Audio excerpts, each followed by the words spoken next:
How do we know that atoms really exist? Is there any evidence to support this?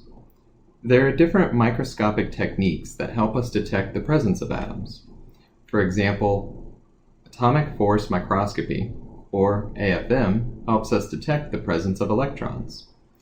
This is a computer-generated image of a graphite sheet based on the AFM data. In a graphite sheet, atoms are arranged in a hexagonal fashion. The presence of electrons detected using AFM shows the same hexagonal arrangement. There are other microscopic techniques, such as scanning tunneling microscopy, which also provides the evidence for the existence of atoms. We do not need to know how these techniques work at this point, but it is important to note that they provide evidence for the existence of atoms. Where did this original idea of atoms come from?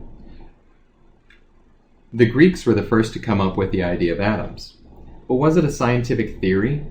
Was it based on experimentation, evidence, and data?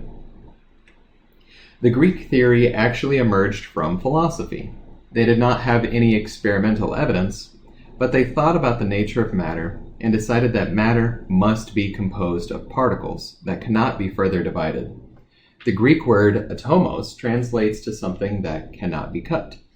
The Greeks also believed that matter was composed of some basic set of elements, such as earth, fire, air, and water. Atoms were also thought to be in constant motion. This idea, based on watching the movement of specks of dust in sunlight, which was later termed as Brownian motion. If you want to know more about Brownian motion, check out the 2 videos provided with these materials. Now let's think about what are the properties of the atoms that the Greeks came up with that are still considered valid today. Also, atoms are considered to be in constant motion. What do you think keeps them moving?